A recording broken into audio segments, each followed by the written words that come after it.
कानपुर के थाना फजलगंज क्षेत्र के दर्शन पूर्वा बाजार कानपुर नगर का एक ऐसा मामला आया सामने कि बहू ने घर में कब्जा करने के लिए दे डाली अपनी ही सास को धमकी। सास दहशत में पहुंची कानपुर पुलिस कमिश्नर ऑफिस अपनी जान बचाने के लिए और परिवार की जान बचाने के लिए। बहू का कहना है कि अगर हमको भी कुछ हुआ तो इसके जिम्मेदार घर वाले होंगे, पर घबराई हुई परेशान होकर मीडिया से मदद मांगी और अपनी और अपने परिवार की जान बचाने के लिए कानपुर पुलिस कमिश्नर से भी मदद मांगी है। कानपुर पुलिस कमिश्नर ऑफिस में आकर लगाई न्याय की गुहार और बोली कि अगर मेरी बहू कुछ भी करती है तो उसकी जिम्मेदार वह खुद होगी, हम नहीं।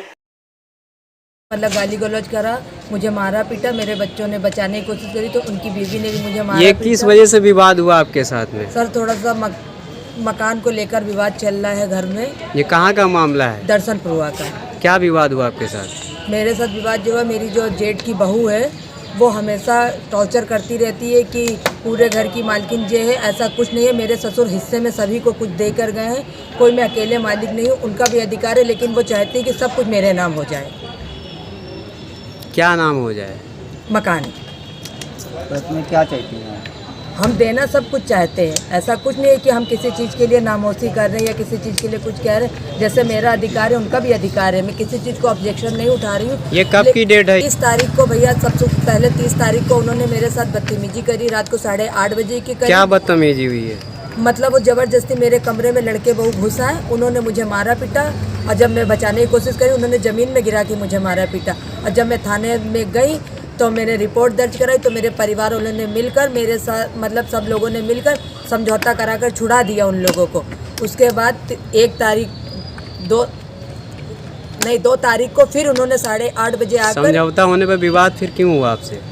फिर उसी को लेकर दारू पीकर वो आए 2 तारीख को, फिर उन्होंने वही विवाद चालू करा मकान को लेकर। और फिर 2 तारीख को सर मैंने वहाँ एप्लीकेशन लगाई फजलगंज थाने में, तो उन्होंने कोई डायरेक्शन नहीं लिया, कोई एक्शन नहीं लिया मेरे खिलाफ। और उसी पे दूसरे दिन फिर मेरी जेठ की बहू ने 3 तारीख को स्वरूप नगर थाने में कंप्लेन लगा दी कि मैं और मेरे हस्बैंड ने मिलकर उसको मोती झील गेट पे मारा हुआ है, जिसका प्रूफ आप मेरे स्टाफ से ले सकते हैं जाकर के। मीडिया से क्या सहायता चाहते? मीडिया से ये सहायता चाहते हैं कि किसी चीज़ को लेकर हम लोगों को परेशान न कराया जाए और मेरी बहू के ऊपर सख्त कार्रवाई। क्या हुआ?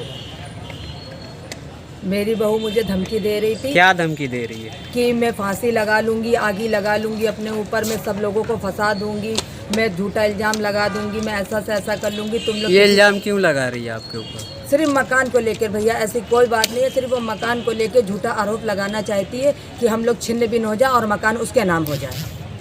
तो आप मीडिया से क्या सहायता चाहते? मैं बहुत ये सहायता चाहती हूँ कि हम लोगों पर किसी चीज़ का आरोप ना आए। मेरी बहू कभी भी कोई चीज़ अपने ऊपर करती है या किसी चीज़ को लेकर कोई वो करती है तो हम परिवार को लेकर किसी चीज़ का आरोपण न लगाया जाए कि हम लोगों में उसमें शामिल थे।